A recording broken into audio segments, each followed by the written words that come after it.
77%. Selon une étude de 2019, c'est la part des consommateurs qui achètent un produit en fonction de la confiance qu'ils accordent à une marque. C'est dire l'importance de la perception de la marque. Hello, moi, c'est Émilie, développeuse web chez Whitestag, agence web. Après 5 années de e-commerce et 5 années dans le commerce, je suis devenue développeuse web avec pour mission de faciliter l'accès au web tout en créant un outil puissant au service de ton business. Si tu cherches des conseils et des astuces orientées web et entrepreneuriat, tu es au bon endroit. Prêt pour l'épisode du jour ? C'est parti !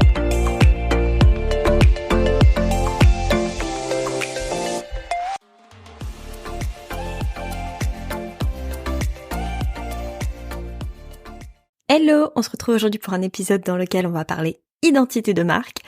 Et pour ça, je reçois Anne-Sophie.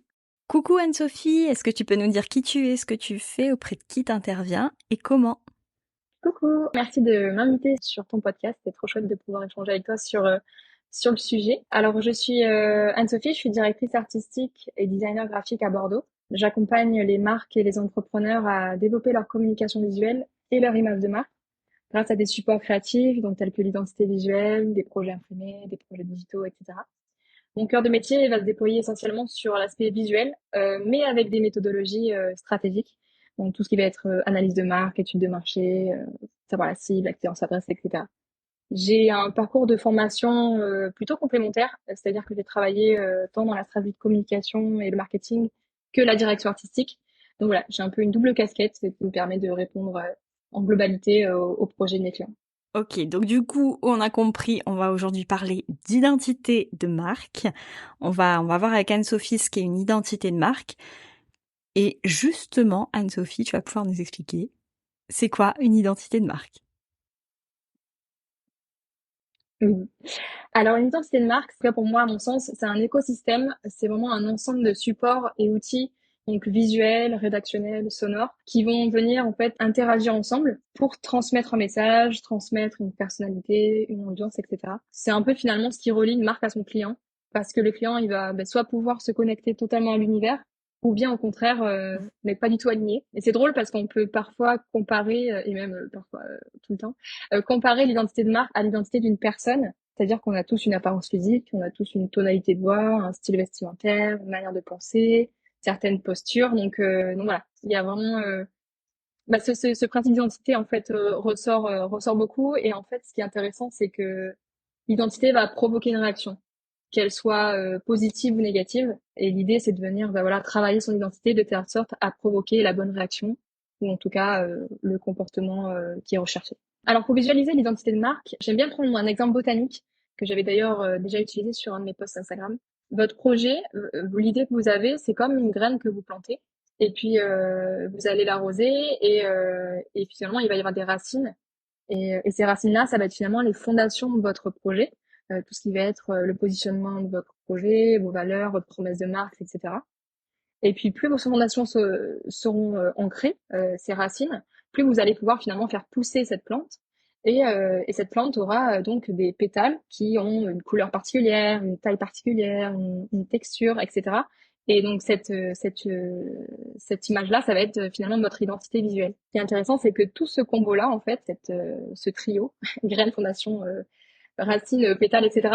Ça va amener en fait des clients qui seront donc dans cette métaphore des abeilles qui vont venir en fait butiner dans votre fleur et ça va venir évidemment attirer les clients que vous souhaitez. Donc j'aime bien, c'est une chouette métaphore. En tout cas, je pense qu'elle peut parler à beaucoup. Et j'ai d'ailleurs eu le retour d'une de mes clientes qui avait ajouté la notion du jardinier.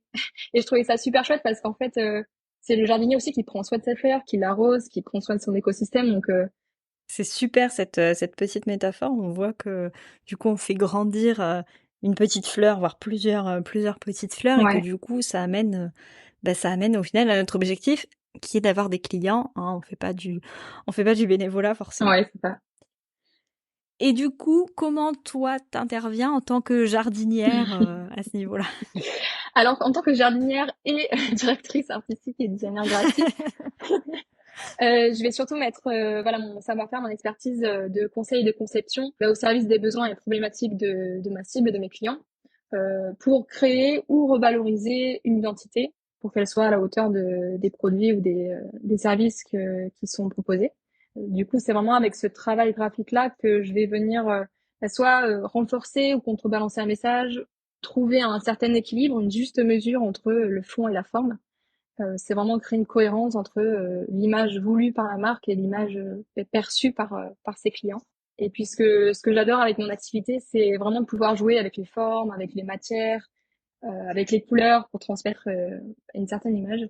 Par exemple, je suis beaucoup inspirée par l'architecture, par sa faculté à créer des espaces de rencontre, des espaces où on se projette, dans lequel on peut s'identifier, ou alors pas du tout, dans lequel on ressent des sentiments, des émotions, des sensations. En tout cas, comme je le disais avant, c'est vraiment l'intérêt, c'est de provoquer une réaction et une réaction choisie. Ce que je trouve intéressant avec le design, c'est qu'au-delà de créer du beau, on va créer aussi du sens et de l'émotion, et c'est vraiment ce que j'ai envie de partager avec le design graphique.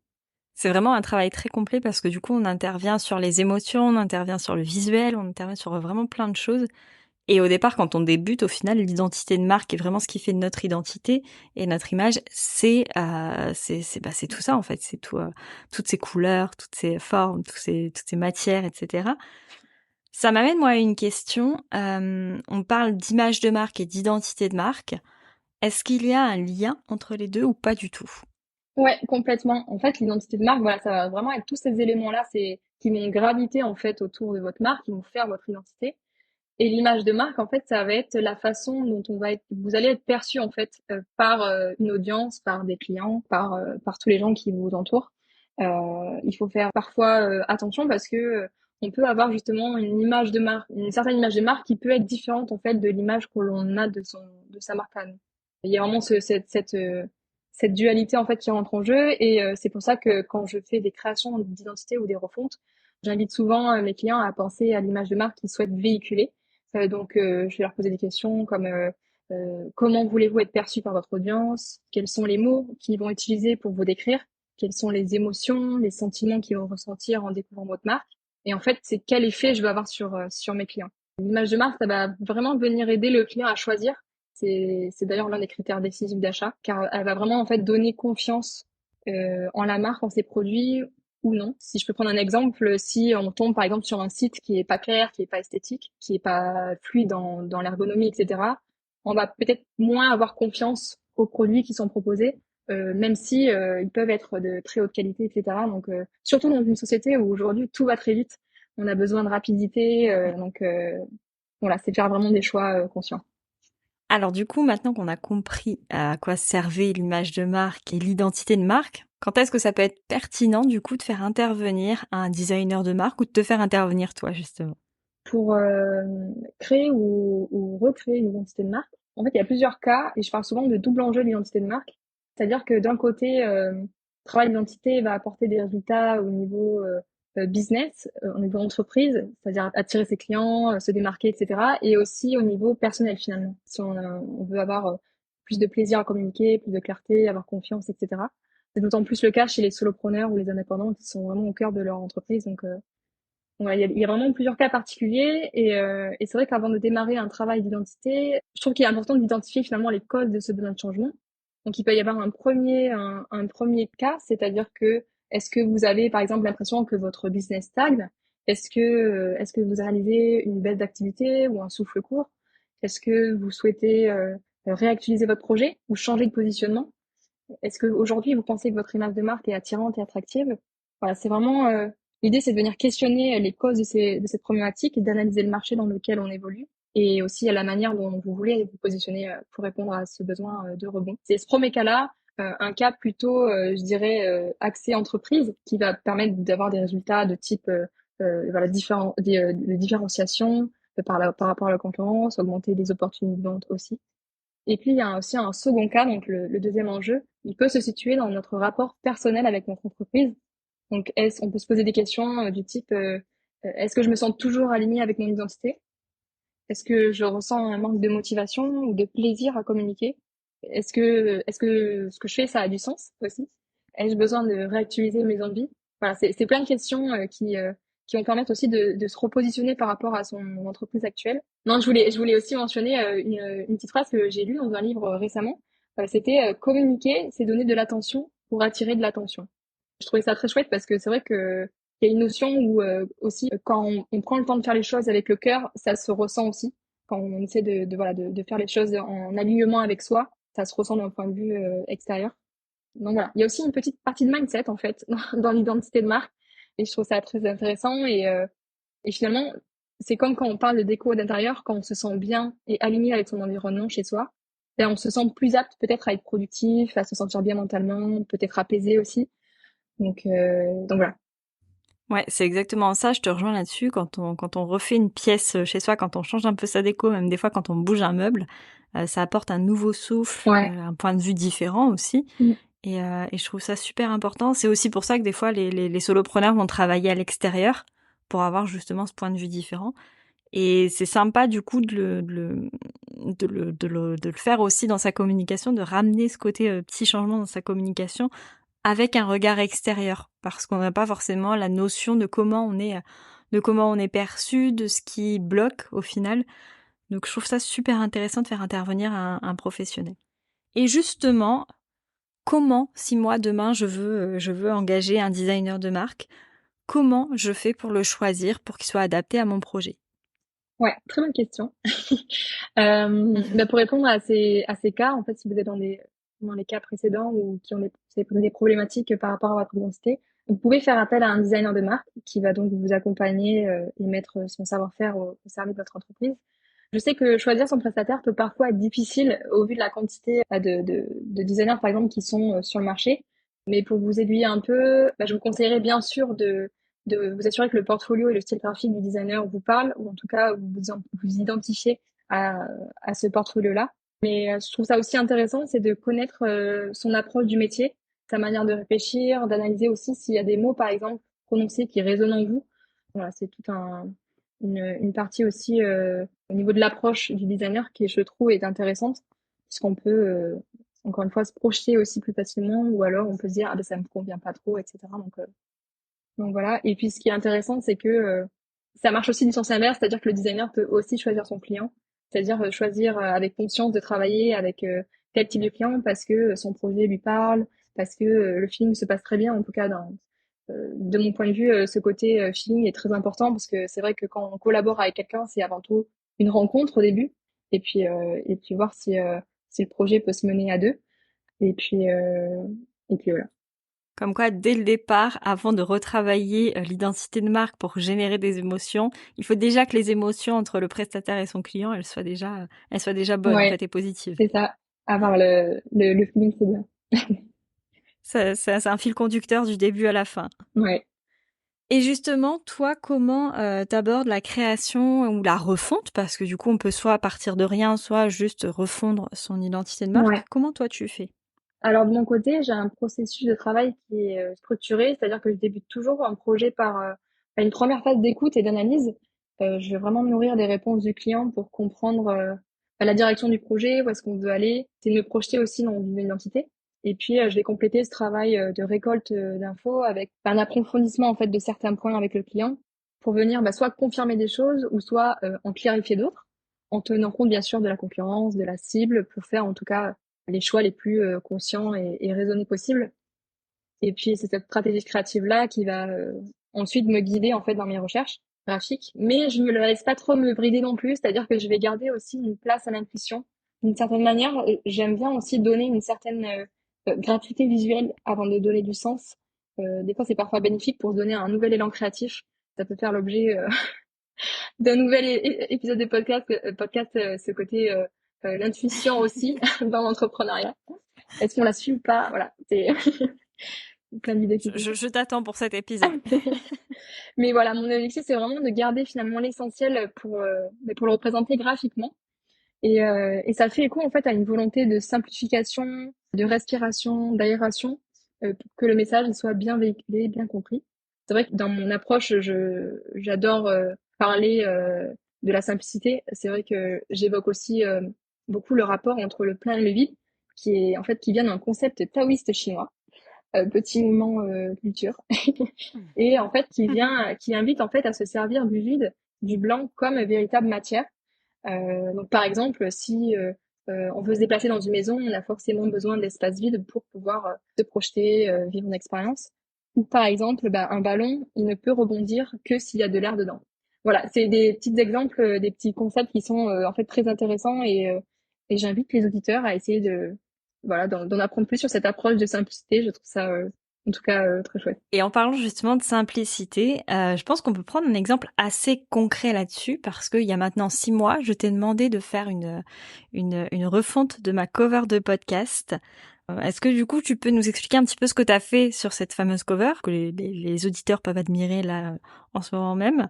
Comment tu as fait pour refondre cette cover qui est juste au final un petit carré d'une petite taille et qui pourtant véhicule l'image du podcast? En tout cas, c'était un très chouette projet de travailler sur cette cover. Et c'est vrai que dès le début de ce projet-là, on a travaillé finalement sur la façon dont elle allait pouvoir s'intégrer au marché, en analysant en fait les covers actuelles dans le domaine du web, souvent notamment avec des couleurs neutres ou froides, ou par exemple associées à des typographies ou des portraits photos.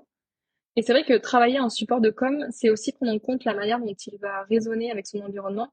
Et donc l'idée, en fait, avec ce travail qu'on a fait, c'était justement d'analyser cet environnement-là, voir quels sont les codes actuels, où est-ce qu'on peut se différencier, sur quels critères. Et justement, dans cet objectif de différenciation, on a misé sur ta couleur identitaire, le jaune qui est hyper dynamique, hyper positif, et qui vient en fait dénoter justement quand on met toutes les covers de podcast web à côté, le tien, il vient marquer plus facilement l'œil en tout cas. Et puis on a aussi mis l'accent sur une illustration qui va finalement casser les codes de ce qu'on voit habituellement dans les covers de ton secteur d'activité. Alors de mon côté, si je peux apporter mon point de vue, du coup, on a parlé tout à l'heure de 2 cas concrets sur l'importance et l'enjeu en fait d'une bonne identité de marque. On avait le cas numéro 1 qu'on va appeler le cas de Chantal, où Chantal, en gros, elle avait une baisse d'activité, moins de clients et que du coup c'était plus compliqué au niveau de son entreprise. Et on avait le cas numéro 2 qu'on peut appeler le cas de Martine. Désolée pour les Chantal et les Martine. Le cas de Martine, où là, pour le coup, Martine, elle s'éclatait plus dans sa communication et du coup, elle avait plus envie et elle procrastinait. Et ben moi, j'étais dans le cas de Martine, c'est-à-dire que j'avais une cover mais qui me plaisait pas forcément, enfin qui me plaisait même pas du tout. Je m'étais bloquée dans mon jaune et je voulais impérativement garder mon jaune. Et au final, j'avais pas ce côté prendre un verre, ce côté un peu punchy, ce côté un petit peu décalé et fun surtout que je recherchais. Et bah, du coup, l'arrivée d'Anne-Sophie et de sa nouvelle cover sur laquelle j'ai complètement accroché avec les petits spots, cette ambiance un peu bar, etc. Ça a tout changé parce que concrètement, avant d'avoir cette nouvelle cover, en 1 an et demi, je crois que j'ai fait 3 ou 4 posts Instagram sur mon podcast. Et alors que je publie 3 fois par semaine. Et depuis l'arrivée de cette nouvelle cover, non seulement je communique beaucoup plus régulièrement, à peu près 1 fois toutes les 2 semaines, j'ai lancé le podcast sur YouTube et j'ai créé une page dédiée sur mon site web avec justement l'univers du podcast et la déclinaison en fait de la cover qu'Anne-Sophie avait faite. Et rien que ça, du coup, forcément, ça a boosté mes écoutes puisque j'en ai parlé plus. Et en fait, c'est un effet de réaction en chaîne juste entre guillemets avec un retravail de la cover de podcast. C'est pas un petit travail, mais c'est quelque chose qui peut paraître anodin et au final, on est parti sur quelque chose qui a complètement changé ma façon de communiquer. Mais tu vois, ces retours-là, c'est vraiment l'une des sources de motivation première pour un designer, c'est-à-dire de voir que son client, en fait, il arrive à se projeter, à s'engager complètement avec ce nouveau design ou cette nouvelle identité. C'est vraiment super cool que tu puisses voilà, autant véhiculer en fait cette cover autant sur ton site que dans ton calendrier de contenu, etc. Donc c'est génial. Oui, et puis surtout, malgré tout, malgré le fait que ça ait changé, malgré le fait que ça soit une nouvelle identité, j'ai réussi à me l'approprier très facilement parce qu'en fait, je me suis Mm. reconnue dedans, mais complètement. En fait, c'était vraiment quelque chose qui était dans ma tête en fait et que j'arrivais pas à retranscrire moi. Et que tu as réussi en me questionnant, en travaillant de ton côté, en faisant un vrai travail d'étude de cas, parce que oui, en effet, tu m'as présenté les concurrents, entre guillemets, podcasts avec leur cover. C'est un travail que j'avais jamais pensé à faire. En effet, le jaune se démarquait. Enfin, ça a donné aussi une confiance, ça m'a donné confiance aussi en moi et en ma communication sur ce podcast. Donc merci pour ce travail, Anne-Sophie. Avec plaisir, merci à toi. Du coup, si on devait résumer, on a vu avec le cas de Chantal et Martine qu'il y avait 2 enjeux complètement différents qui au final se réunissent surtout pour les solopreneurs. Mais si on devait résumer ce qu'un travail sur l'identité de marque, ça peut faire, qu'est-ce que tu nous dirais? Alors, c'est vrai que retravailler son identité lorsque l'on ressent, soit comme Chantal, un essoufflement professionnel, ou soit comme Martine qui a besoin de changement, c'est tout autant bénéfique pour votre entreprise que pour votre mindset finalement. C'est vous permettre de passer à l'étape supérieure en réactualisant votre entreprise. Pour vous aussi, en tant qu'entrepreneur, de vous apporter un nouvel élan d'énergie pour communiquer, une motivation qui va venir par la suite de ce travail-là. Ça va permettre aussi de rafraîchir en fait votre discours de marque pour aussi engager ceux qui travaillent avec vous ou engager aussi vos clients. Et puis c'est vrai qu'une identité de marque travaillée, ça va travailler avec le cœur et comme je disais, avec attention pour recevoir de l'attention. Ce côté attractif va forcément entrer en jeu et vous permettre d'engager plus facilement en tout cas les clients pour votre marque. Ok, donc une simple, entre guillemets, identité de marque, quelque chose qu'on peut trouver au final banal au départ, ça peut quand même transformer carrément une entreprise. Et du coup, comment toi, tu peux nous aider? Comment tu pourrais aider les auditeurs si demain ils avaient besoin de créer ou de refondre leur identité de marque? Moi, je propose des accompagnements en identité de marque, donc essentiellement axés sur l'aspect visuel, donc un travail de fond et de forme sur l'identité visuelle, sur des supports imprimés et digitaux aussi. Et si par exemple vous êtes plutôt dans l'optique d'avoir dans un premier temps un avis extérieur sur votre identité actuelle, avec des recommandations ciblées, ou bien simplement de travailler sur une problématique précise, je propose des séances de conseil en communication. Voilà, des petits échanges ensemble et de réflexion aussi en co-création, comme j'aime bien dire, pour venir apporter plus de clarté, plus d'efficacité et de simplicité à votre communication. Merci Anne-Sophie. Alors moi forcément je ne peux que vous recommander Anne-Sophie puisqu'Anne-Sophie est intervenue non seulement sur la cover du podcast mais elle est aussi intervenue avant ça pour mes cadeaux clients. J'essaierai de vous mettre un petit exemple, un petit lien où vous pouvez retrouver le travail qu'Anne-Sophie a pu réaliser. Et puis Anne-Sophie est aussi intervenue pour des petits pictogrammes. Donc à chaque fois ma demande a été comprise. Donc je ne peux que vous recommander Anne-Sophie. Merci beaucoup. Merci Anne-Sophie pour tous tes petits conseils. Et merci à toi pour ce chouette épisode et notre échange ensemble.